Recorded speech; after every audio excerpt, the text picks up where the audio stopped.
Son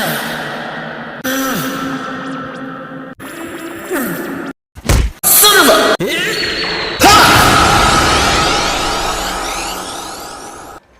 What's up, guys? Remember me? Nope. He has no talent. His parents are stupid too. It's important to succeed that much. JK. Whew. Oh my gosh. Yo, what's up, guys? Memory here.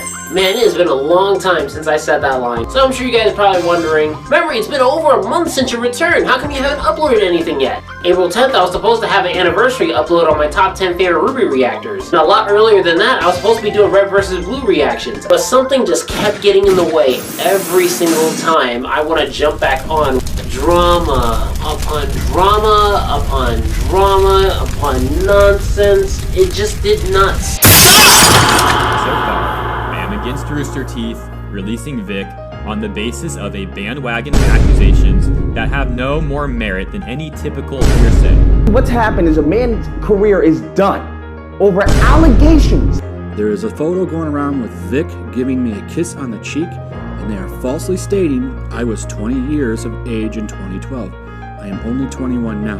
This particular photo was taken in Manchester at Bowl Ranger dinner that I set up, that my mother was present at along with other parents.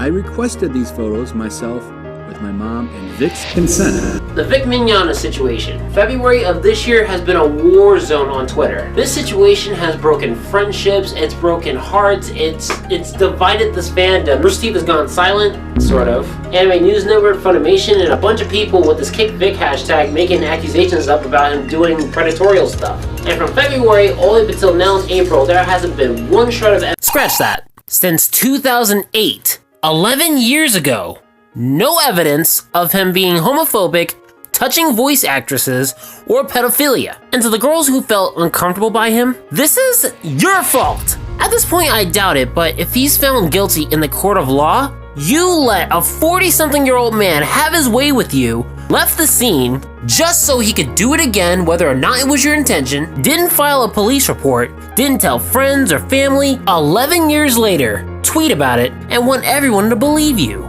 You know what that's called? Complicity. When ignorance and bigotry is allied with power, it is a dangerous force in our country.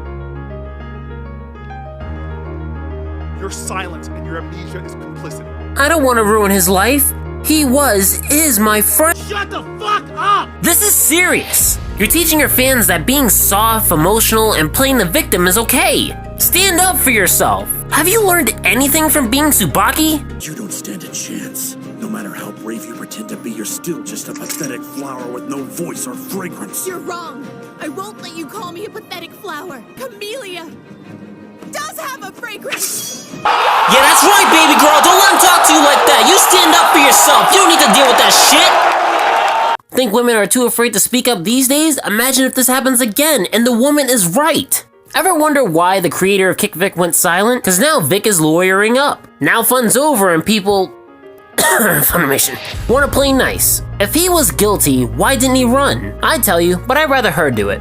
The innocent never run, Yang. People who are scared or have a guilty conscience would run, cause they got no backbone. But I'll tell you what they do got, something to hide. Vic didn't run. Beating after beating after beating, succeeding in getting him banned from cons, as well as him losing his jobs. Or so we thought. Since then, people have been inviting him back to cons, but that doesn't stop people from harassing him online and saying all the stuff that they say. Even though things seem to be looking up for Vic in this whole situation, it does not repair the damage to all the people that this has affected. And to add insult to injury, the voice actors don't seem to really care. During this whole thing with fans and all these arguments that I keep seeing, it's so bad. I mean, Tsubaki. You're just a useless little kid. You're wrong about him. Sure, Black Star is a little bit careless sometimes. But if he really tried, I know he could do it. Liz! This isn't exactly a fair fight. Who said it would be? Some people are born with everything, and some people aren't. Fair has nothing to do with it. This is a real fight, not a fair one. We aren't competing in a ring for trophies. This isn't a sport. Anyone who agrees to fight under equal conditions is either a damn fool or an arrogant jerk who's underestimating her opponent. Even Yukiko, too. Like, oh my god. I'm sorry I didn't acknowledge your voice before. You're right. I did want to leave and escape. It's true. It's how I felt deep inside. You are a part of me. I mean, it's such a heartbreaker. I mean, I can separate character from the person, but it's just so bad to see someone that you look up to crash like this. It just hurts, man. Like, I would have never guessed that the voices behind these amazing characters are just the kind of people they are. I didn't even know I did not even know that these women had Twitter accounts until this whole thing happened. But let's stop talking about them. I'm not in the mood for this anymore. But going back to our fandom, during this whole dark age of facts versus accusations, I just didn't know how to jump back into this fandom with my usual positive energy that I've been displaying all this time. If I feel like posting and I feel things should be covered, I'll do it. At the beginning of the year, our fandom was already in a debate war over how Volume 6 of RWBY ended. RWBY Youtubers dropped the show, shippers rejoiced for Bumblebee, and thus the bigotry fight between shippers and reviewers began. Rubbish and Fang being the center of attention for a good month, with me, Murder of Birds, and Freelance Amber doing our best to support him. Despite the backlash from the bees, it was taxing, but we held our own. But when news got out that Vic wasn't voicing Crow anymore, the fandom had a new topic to debate over. Is he gonna be replaced? Will Crow die off screen and the show goes on without him? However, the situation got way out of hand. I mean, hell, even Murder of Birds got wrapped up in all this. Murder of Birds, out of all people, why would you fuck with him? Like, he is a really chill dude. There are people that know him before he rose to fame back in 2016. He called him a fat nerd with internet access. Over a reaction video that Roosterteeth made for him 3 years ago, I got too much to say about this because he involves the fandom as a whole that were faceless nobodies.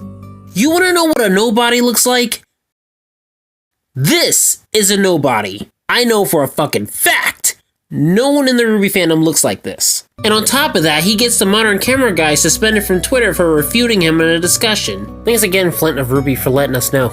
Ooh, next discussion video is on. I mean, it's like RWBY fan disrespects murder part 2. But anyway, this is why it took me so long to come back. I'm happy to be back, but Jesus Christ, like, it's like a bomb went off after I left. Like a huge explosion. I walk out the door, and then